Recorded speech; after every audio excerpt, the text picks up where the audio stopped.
Kalau ke depan Iya. ada event Madrasah Leadership Award lagi. Ini saya yakin dananya nggak sedikit, Ustaz. Betul. Ya, karena terkait dana yang besar, kira-kira untuk ke depan sekolah kita bakal berpartisipasi lagi nggak, Ustaz?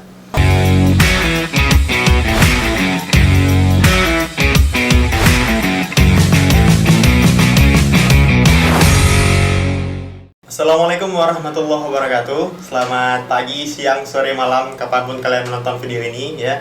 Dan selamat datang kembali di podcast Manlogs Mawe. Hari ini kita kedatangan tamu yang sangat spesial. Waduh. Kalau biasanya saya bilang sangat spesial cuma sekali, kali ini saya bilang 5 kali. Kenapa? Karena hari ini kita kedatangan tamu kepala madrasah kita sendiri, Ustadz Abdul Razak SAGMPD. Selamat siang, Ustadz. Siang. Gimana, Ustadz? Sehat? Alhamdulillah sehat. Ustadz, buat teman-teman yang nonton nih, mungkin dari luar lingkungan madrasah dan belum kenal sama tamu kita hari ini, jadi perkenalkan tamu kita hari ini kepala madrasah kita sendiri, Ustadz Abdul Razak SAGMPD. Beliau udah menjabat dari tahun 2008 apa 2012, Ustadz? 2014 lah, 2014. Oh, 2014, kirain 2004, 2004 saya baru lahir, Ustadz. 2004 dalam kali itu ya. Iya, 2014. 2014 berarti udah sekitarnya 8 tahun, Ustadz ya? Itu Berarti ini sudah masuk tahun ke-9 berarti. 9, ya, Iya. kurang lebih 9 tahun ya. Nah, Ustadz, ini kan Ustadz udah menjabat 9 tahun ya, Ustadz ya. Udah ada program apa, udah ada langkah apa, udah ada kegiatan apa yang udah Ustadz lakukan atau mungkin yang udah Ustadz rancang ke depan ya, yang gunanya untuk memajukan madrasah, Ustadz? Iya. Pengangkatan pertama saya itu kan di tahun 2014. 2014. Kemudian Kementerian Agama Provinsi Aceh melakukan asesmen kepala madrasah itu seluruh Aceh. Dan kemudian pada tahun 2018 saya dikukuhkan lagi untuk menjadi kepala Mankota Logs Mawe sampai hari ini berarti. Nah, secara regulasi kepala madrasah itu boleh menjabatnya satu periode 4 tahun. Satu periode 4 tahun, maksimal 2 periode. Maksimal 4 periode apabila dibutuhkan, ya bukan 4 periode, 2 periode. Apabila dibutuhkan oleh kementerian.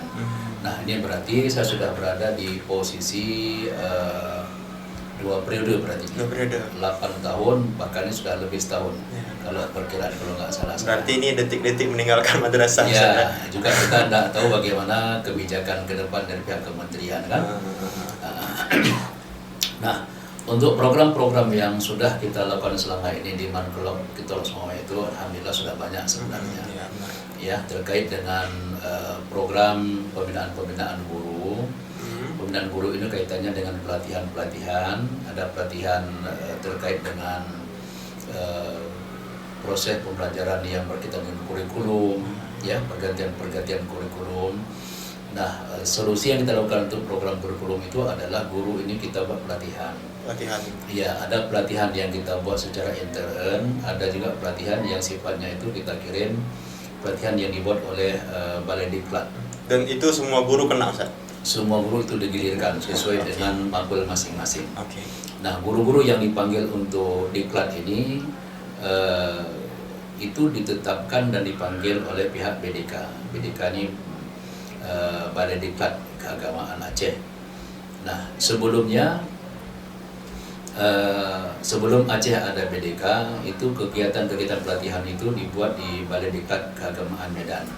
Di Medan, karena kita belum ada Balai Diklat. Nah, kita juga guru-guru kita juga kita support untuk mengikuti kegiatan-kegiatan itu apabila itu dilakukan oleh pihak kementerian kerjasama dengan Balai Diklat. Nah, kemudian di samping itu juga kita juga kita buat kegiatan-kegiatan dalam bentuk workshop pelatihan yang berkaitan dengan bagaimana untuk membuat PowerPoint pembelajaran. Kemudian dalam PowerPoint itu ada animasi-animasinya. Jadi semua mapel-mapel yang diajarkan oleh guru, kita harapkan semua guru itu mampu membuat karena media mungkin, pembelajaran itu. Karena mungkin siswa-siswi kalau ada animasi lebih tertarik. Iya, lebih tertarik. Jadi harapan kita guru itu tidak monoton dengan textbook. Jadi tidak monoton dengan membaca buku. Jadi rangkuman yang ada dalam buku itu dirangkum dalam bentuk PowerPoint, tampilkan di depan siswa. Jadi siswa itu akan senang melihatnya. Nah, ini hal-hal sebagian kecil yang sudah kita lakukan. Nah, untuk program-program siswa juga sama juga seperti itu. Jadi semua kegiatan-kegiatan yang ada di kesiswaan itu kita dukung sepenuhnya. Nah, ada dalam bentuk lomba, ya, ada yang lomba tingkat madrasah, tingkat kelas, ada yang lomba itu tingkat Kementerian Agama Kota Semawe, ada yang tingkat Dinas Pendidikan Kota Semawe, ada yang tingkat provinsi, bahkan ada sampai ke tingkat nasional. Jadi kita ikutkan seperti itu. Nah, namun demikian pun ada juga kadang-kadang kegiatan-kegiatan yang kita support dari madrasah ini, ada juga siswa yang memiliki kreativitas sendiri. Gimana tuh Ustaz, contohnya? Misalnya anak-anak dia mengikuti kegiatan lomba itu, dia ide sendiri dia ikut. Dari kemauannya sendiri. Dari kemauan sendiri. Nggak ada bimbingan dari sini, ikut aja. Ada, ikut dia terus. Ternyata ketika dia ikut, dia ada yang dapat juara 1, ada yang 2 dan 3 ini suatu kegembiraan, motivasi bagi kawan-kawan juga yang lain. Artinya dalam proses pembelajaran ini tidak serta merta itu harus mesti dari guru yang menggiring. Tapi dia punya potensi diri untuk dia bisa menggali potensi-potensi. Kalau ada ikut aja nggak masalah. Apalagi sekarang udah canggih Ustaz ya. Iya, mau belajar apapun tinggal buka Google, buka YouTube, bisa semua Ustaz. Iya. Nah Ustaz, terus ini mohon maaf Ustaz ya. Ini kan jarang-jarang nih Ustaz, seorang siswa, katakanlah seorang siswa kayak saya bisa ngobrol sama Ustaz. Saya eksklusif inilah. Ya, jadi bolehlah Ustaz di sini kita buka sedikit Ustaz ya tentang keluh kesah Ustaz selama menjabat di madrasah. Mungkin ada pengalaman Ustaz yang mungkin yang lucu, mungkin yang sedih, mungkin haru, mungkin unik Ustaz ya. Bisa Ustaz ceritakan di sini. Bisa nggak Ustaz ceritakan di sini Ustaz? Kalau saya selama 2 periode udah berjalan ini, saya kayaknya belum merasa mungkin ya. Belum ada sesuatu yang menjadikan saya sedih mungkin selama ini. Kenapa? Saya dalam menjalankan tugas ini, semua persoalan yang ada itu saya sikapi, saya hadapi dengan tenang, dan kita cari solusi itu bersama dengan kawan-kawan juga. Tanpa emosi misalnya. Tanpa emosi, tanpa marah-marah ya, tanpa memberikan hukuman-hukuman kepada guru bila ada yang salah atau silap. Kalau kita buat catatan-catatan yang keliru, yang salah, siapapun kita punya salah, guru juga punya salah. Nah, tapi kita selaku kepala madrasah, kalau ada guru mungkin yang silap, kita tidak katakan salah, tapi silap. Ketika guru ada silap, kita panggil, kita buat pendampingan, kita arahkan. Apa kira-kira ada masalah dengan siswa, masalah dengan sarana. Jadi ketika kita bangun komunikasi aktif dengan guru, insya Allah semua keluhan-keluhan hati guru itu kan bisa kita tampung. Nah, ketika kita tampung, nanti kita kan akan buat rapat intern kita. Misalnya guru ada keluhan tentang sarana, nanti kita panggil nanti waka bidang sarana. Apa masalahnya? Ini guru-guru punya kendala ini, punya keluhan ini. Ya udah, nanti kita duduk dengan waka sarana, kita duduk dengan bendahara, kita duduk dengan KTU-nya, kita coba pecahkan, kita cari solusi. Nah, makanya dalam kehidupan saya selama 2 periode ini, saya belum merasa ada sesuatu yang menyedihkan saya belum ketemu itu. Belum ketemu. Mana yang sedih kali. Tapi kalau emang gembira, emang selalu kita gembira. Tapi gini Ustaz, kan siswa kita unik-unik nih Ustaz ya. Iya. Dari yang paling berprestasi ya sampai yang paling nakal itu ada di sini Ustaz. Ada. Masanya nakal-nakal ini nggak pernah buat Ustaz sedih Ustaz? Sampai hari ini saya belum. Justru gini dia. Justru kalau sesuatu yang sifatnya itu ada yang muncul dari luar diri kita, misalnya ada anak yang nakal, anak ada yang memang begitulah bawaannya misalnya. Justru saya sering sampaikan ke guru-guru, setiap ada siswa yang menurut ukuran kita itu nakal, pada prinsipnya mereka nggak nakal. Kalaupun kita mengatakan itu nakal, dengan kenakalan mereka itu akan menjadikan perilaku guru itu menjadi perilaku yang bijak. Nah, jadi kalau semuanya bagus, nggak akan pernah lahir guru-guru yang bijak, guru-guru yang cerdas, nggak bisa. Jadi kalau ada anak nakal, guru akan cerdas bagaimana untuk menyelesaikan masalahnya supaya nggak nakal lagi. Nah, jadi guru akan berpikir, ketika berpikir berarti guru akan mendapatkan kecerdasan. Dari mana guru cerdas? Dari anak-anak yang kita pandang nakal tadi. Nah, makanya bagi saya sampaikan ke guru-guru, tidak ada dalam istilah kita itu guru nakal, atau tidak ada istilah yang namanya siswa nakal. Nah, gitu kan. Yang ada adalah bagaimana kita bisa mengelola menurut kita anak itu nakal, atau menurut kita punya kekurangan. Jadi kita kelola kekurangan kita itu. Kita kelola bukan berarti kita jaga, biarlah saya berada dalam kekurangan, enggak demikian. Tapi maknanya kita kelola, inilah kekurangan kita, maka kita perlu ada pendampingan dari kawan-kawan untuk memperbaiki mungkin ini loh kekurangan saya. Kira-kira apa ada ide pendapat kamu untuk perbaikan saya? Nah, jadi kalau ini ada disadari oleh setiap orang, saya pikir nggak ada persoalan dalam hidup ini. Nah, nggak ada persoalan dalam hidup ini. Jadi kalau sesuatu yang memang ada dalam diri kita itu, maka kita harus paham inilah diri kita. Nah, jadi kalau sesuatu yang di luar kita masukkan ke dalam diri kita, maka diri kita itu nggak nampak lagi dia.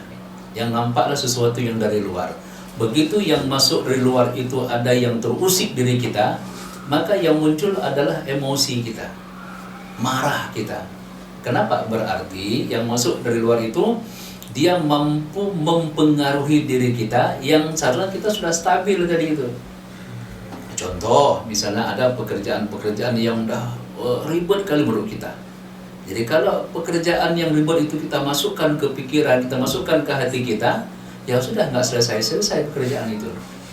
Nah, tapi hadapi saja sesuatu yang menurut kita itu ribet, tapi kan ada teman, pendamping yang kita bisa kita andalkan, minta saran, minta pendapatnya. Nah, makanya saya selama sudah 2 periode ini, setiap keputusan saya tidak pernah mengambil keputusan sendiri. Apa masalahnya? Saya panggil waka-waka. Kalau ini masalahnya sarana, saya panggil sarana. Apapun masalahnya diselesaikan dengan musyawarah. Musyawarah, wasyawirhum fil amr. Jadi semua dimusyawarahkan itu dengan mereka. Dan mereka itu siapa? Dengan orang-orang yang kita berikan amanah tadi. Ada waka-waka. Kalau seperti kita sih ada Pak Bakat misalnya sarananya, ada Pak Padul kesiswaannya, ada Bu Kori kurikulumnya, ada Bu Rina ke kehumasannya kan. Ada Pak Fauzi misalnya di KTU-nya, kan ada Pak Fuad di perpustakaannya, ada Ibu Ida di bendaharanya, ya kan? Nanti ada Dedi dengan tentang operator emisnya, nanti ada ini juga operator. Jadi ini kita libatkan semuanya untuk menampung inspirasi mereka, apa solusi tentang persoalan yang kita hadapi. Nah, jadi ketika kita putuskan bersama. Ketika kita jalankan bersama. Ketika ada kendala, kita hadapi bersama. Nah, jadi selama ini kan ada orang-orang kadang-kadang ketika dia memiliki leader sebagai pemimpin, jadi ini keputusan saya. Pokoknya jalankan. Oh, nggak bisa gitu. Makanya sampai ini saya katakan, saya belum mendapatkan sesuatu yang menjadikan saya sedih, belum. Karena mengapa? Karena saya nggak jalankan sesuatu itu dengan sendiri. Termasuk murid nakal nggak bikin Ustaz sedih juga? Enggak. Ya, kalau kata guru saya pas MTS dulu ya, murid nakal tuh nggak ada Ustaz. Yeah. Yang ada murid aktif atau terlalu aktif. Yeah. Itu bahasa lainnya, tapi guru tuh nggak bilang murid nakal. Itu udah super aktif ya. Super aktif. Kelewat aktif. Iya, benar Ustaz. Oke, nah terus Ustaz, ngomong-ngomong nih Ustaz ya. Kemarin kan sekolah kita ada lulus ke event yang namanya Madrasah Leadership Award. Betul. Itu di Jakarta apa Bogor ya Ustaz? Di Bogor itu. Oh, di Bogor, bukan Iya. Jakarta Ustaz? Enggak. Ustaz 10 hari di sana? Apa 2 minggu? Cuma 4 hari. Oh, 4 hari. 4 hari. 1 hari berangkat, 1 hari pulang, 2 hari acaranya. Oh, 2 harinya acara di sana, Iya. nginap di Bogor juga. Iya. Oke Ustaz. Di sana ngapain aja Ustaz? Ya, di sana kan yang pertama saya mengikuti kegiatan terkait awalnya di pembukaan. Itu yang membuka itu Pak Muhammad Isom, ya, itu langsung dari Kementerian Agama Pusat Jakarta. Kemudian dalam kegiatan itu yang saya lihat siswa kita yang diundang ke sana itu ada 2 penguatan yang diberikan. Pertama terkait dengan leadership, yang kedua terkait dengan karakter. Itu lomba Ustaz? Itu di sana yang saya lihat itu mereka bukan lomba. Bimbingan lah ya? Ya, mereka dibimbing bagaimana menjadi siswa yang menjadi siswa tersebut itu akan menjadi generasi yang memiliki karakter. Nah, karakter ini nanti dia disangkutkan kepada leadership, kepemimpinan. Nah, artinya bagaimana siswa ini diajarkan menjadi seorang leadership yang berkarakter. Nah, jadi ini yang saya lihat yang terus dibimbing diarahkan. Nah, dalam bimbingan itu tentu akhir daripada bimbingan itu nanti disuruh buat dalam bentuk deskripsi. Ada langkah-langkah yang harus ditulis oleh anak kita, oleh siswa kita, dan tulisan itu juga nanti harus dibuat dan dibuktikan dan diberikan penguatan itu sesuai dengan langkah-langkah yang telah ditetapkan di dalam pembinaan itu. Itu yang makanya saya ketika mengikuti itu, ini sesuatu yang sangat luar biasa saya pikir. Artinya sekedar untuk pembinaan leadership dan karakter, kenapa sih harus mesti diundang ke Jakarta? Ya kan, kenapa orang yang memberikan materi itu orang yang khusus yang ditunjuk oleh Kementerian Pusat? Dan gitu kan, apa salahnya misalnya diserahkan ke madrasah nanti mencari orang yang memang memiliki latar belakang seorang yang memang memiliki karakter atau leader. Tapi saya tidak melihat sesuatu potensi yang menurut saya itu ini kayaknya materi ini tidak boleh dilimpahkan ke daerah. Memang dia harus digodok satu warna oleh pusat. Supaya dia nanti mengarah kepada leader yang diinginkan oleh Kementerian Agama. Nah, takutnya kalau diserahkan orang lain nggak sesuai yang sama mereka harapkan. Pasti. Nanti kan gini dia, begitu nanti misalnya diserahkan ke madrasah, nanti yang ngajar, nanti yang berikan materi si Polan, kan gitu. Nanti waktu sekian hari nanti si Polan, itu tetap akan beda dia. Beda dia. Nah, makanya walaupun kemarin itu mungkin anak kita agak lelah, kami juga yang mendampingi agak lelah, tapi ketika melihat muatan materi itu sangat bermanfaat, ini luar biasa sekali. Nah, jadi itu yang saya lihat kemarin itu di kegiatan di Bogor kemarin itu. Jadi berkaitan dengan leadership dan karakter. Nah, itu yang saya lihat dan itu bagus sekali. Dan ini eventnya lumayan besar Ustaz ya? Iya. Satu Indonesia Ustaz ya? Seluruh Indonesia, dan itu dibuat per wilayah. Per wilayah. Jadi kemarin kita yang diundang itu siswa apa itu ya? Asaina namanya. Iya, dia diundang per wilayah. Kalau kami kemarin diundang tuh wilayah Sumatera. Khusus Sumatera aja. Berarti satu orang cuma kita dari Sumatera. Dari kita dari Sumatera, nanti kan ada, kalau dari Aceh berarti kita ada 1, 2, 3, 4 madrasah. Termasuk kita, termasuk Aceh Timur, ada Abdiyah dan Aceh Besar, ada 4 orang. Nah, nanti itu yang dari Aceh. Nanti ada juga nanti yang dari Medan, ada yang dari Pekanbaru, ada yang dari Padang, ada dari Jambi. Pokoknya yang sifatnya dia madrasah siswa yang ada di Sumatera. Nah, itu wilayah. Nanti hari berikutnya nanti wilayah Kalimantan. Nggak langsung disatukan semua? Enggak. Kalau itu dia nggak cukup tempat karena banyak. Kita kemarin untuk Sumatera sebanyak, kalau nggak salah saya, sekitar 32 siswa. 32 siswa? 32 siswa itu perwakilan dari khusus wilayah Sumatera. Saya pikir ketemu Sumatera sama Jawa ketemu di tempat satu. Enggak. Nanti kalau Kalimantan nanti ada hari tertentu, nanti Jawa ada. Jadi dibuat per wilayah seperti itu. Nah, nanti pemateri yang sama. Pemateri yang sama supaya warna pemahaman bukan doktrin ya, pemahaman yang diberikan juga pemahaman yang sama. Biar tetap satu warna, satu jalur. Oke. Berarti ini kan event besar ya Ustaz ya? Iya. Gimana Ustaz perasaan Ustaz ketika tahu sekolah kita lulus ke sana Ustaz? Ya, artinya gini, sebagai orang tua kita di madrasah ini kan merupakan sebuah kebanggaan. Nah, kebanggaan ini juga kita tidak perlu terlalu puas.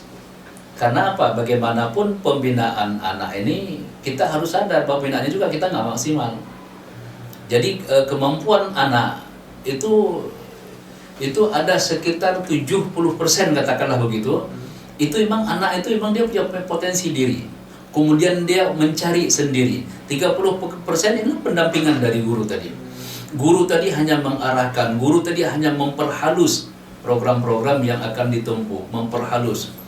Nah, jadi ini begini nak, ini begini nak, ya kalau ini begini nak. Nah, jadi diperhalus oleh guru pendamping tadi. Nah, adapun potensi-potensi yang lain untuk bisa melaju ke tingkat nasional itu dia mengelola apa yang ada pada dirinya sendiri. Yang dia dapatkan, yang dia baca sendiri, itu segala macam seperti itu. Nah, Ustaz, terus gimana nih Ustaz pengalaman di sana di Bogor, Ustaz ya? Di Bogor. Di Bogor, Ustaz ingat nggak ada video call sama saya? Ada. Saya lihat Ustaz pakai jaket tuh, dingin ya di sana Ustaz? Iya. Sedingin itu memang? Itu dingin memang, karena kan waktu di Bogor itu kan memang kondisinya dalam keadaan musim hujan. Ya nih fotonya boleh ditampilin ya nih, foto saya nih. Musim hujan, musim hujan. Oh, bisa memang dingin apa karena lagi musim hujan? Bogor emang dingin ya? Kalau di Bogor tuh yang di puncak yang dingin. Kemarin waktu video call kemarin tuh kan karena memang kita pas hari terakhir, setelah hari penutupan ada waktu, ada teman sahabat saudara kita yang dari Aceh di sana. Dijemputnya kami, ayo Ustaz kita jalan-jalan ke mana? Ke puncak mana saatnya? Puncak Bogor datang. Oh ya, iyalah. Saya juga udah lama dengar puncak Bogor tapi nggak pernah ke sana. Di sana ngapain Ustaz? Ya nggak ada, cuma jalan-jalan aja. Itulah minum teh kemarin itu. Saya kira di sana sekalian jalan pulang berhenti di situ. Oh enggak. Memang sengaja mau ke sana. Sengaja ke sana. Itu setelah itu kita balik lagi. Dan di sana lebih dingin dari Takengon Ustaz? Saya lihat enggak juga. Takengon berarti masih agak di atas sedikit. Iya. Oke. Terus kan di sana secara kultur, budaya, makanan kan berbeda sama di sini Ustaz kan. Gimana Ustaz perasaan Ustaz tinggal di sana untuk beberapa hari dengan makanan yang berbeda, dengan kultur yang berbeda, dengan budaya yang berbeda, gimana tuh Ustaz? Ya, saya melihat begini, yang pertama dari budaya ya. Budaya ini kan kaitannya dengan kebiasaan.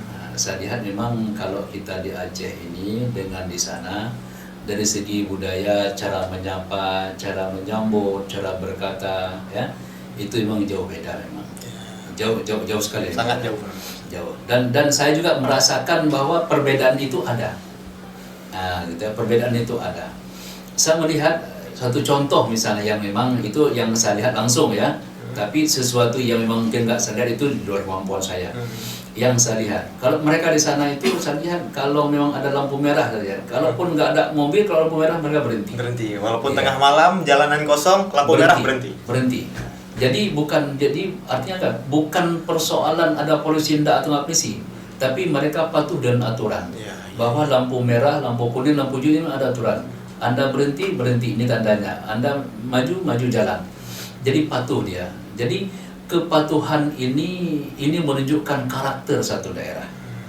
Menunjukkan satu karakter. Berbeda sama di sini Ustaz ya. Iya. Kemudian cara menyapa juga dengan lemah lembut. Suaranya diperhalus. Iya, itu kan. Jadi saya melihat kalau seandainya saya aja lah misalnya bisa tinggal entah setahun 2 tahun mungkin di sana, mungkin karakter mereka mungkin itu bisa terbawa dalam kehidupan keseharian kita. Itu yang saya lihat.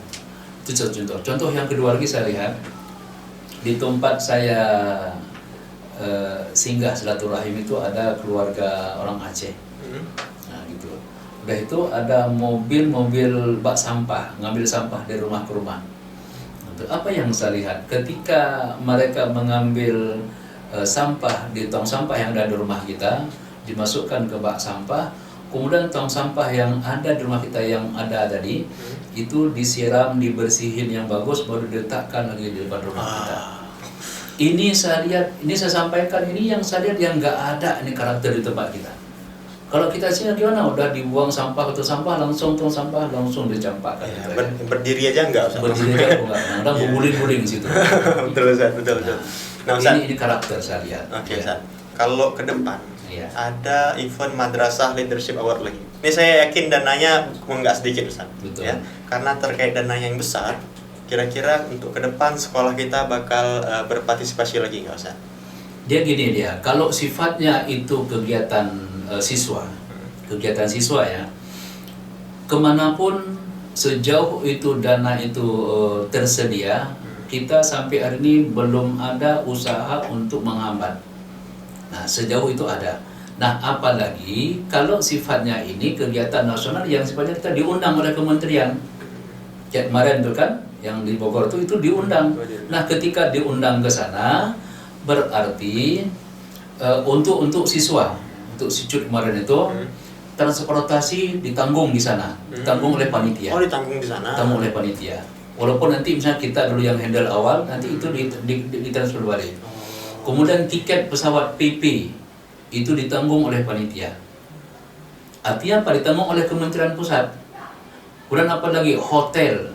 Berapa malam penginapan itu kan 2 malam, misalnya 1 malam berapa? Itu ditanggung oleh panitia. Oh, semuanya ditanggung sama mereka. Iya. Okay. Nah, jadi itu sudah sesuai dengan petunjuk teknis pelaksanaan mereka.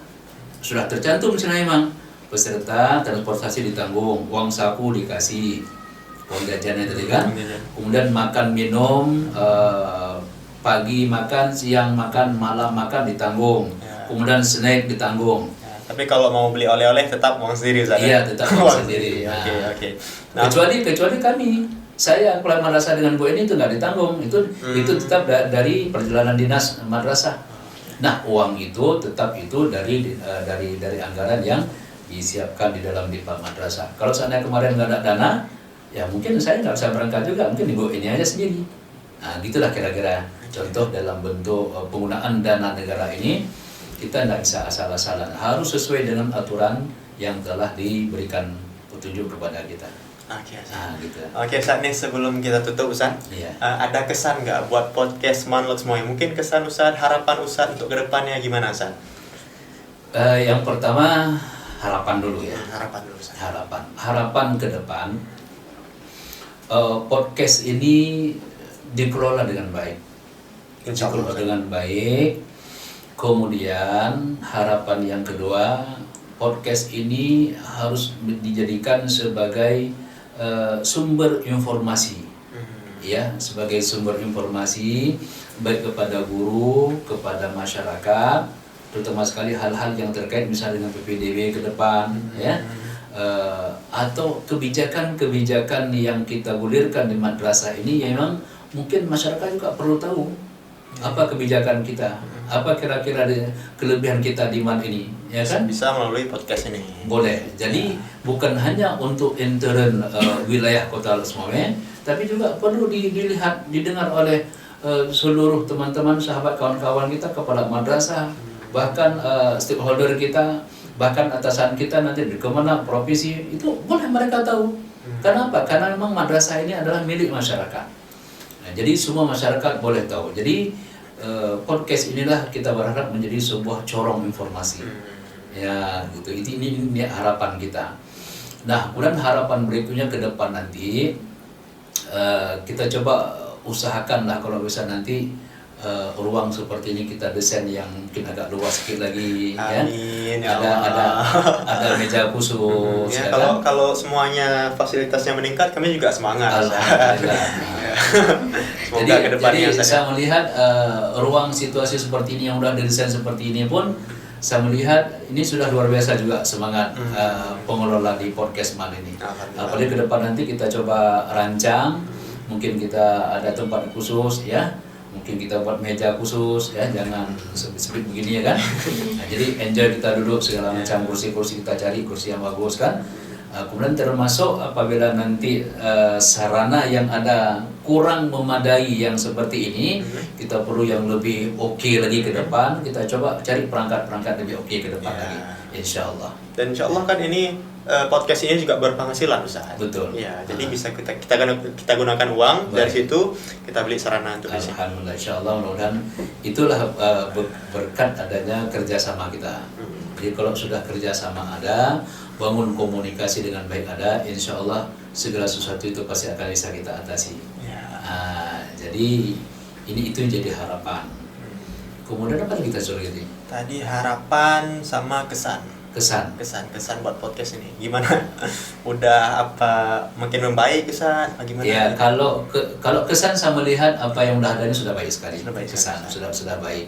Karena memang kalau kita desain terlalu wah pun nanti nggak sesuai dengan kondisi ruangan, akhirnya nanti jadi apa? Jadi rame gitu. Ya, terlalu rame. Kalau rame jadi semak nggak bagus juga.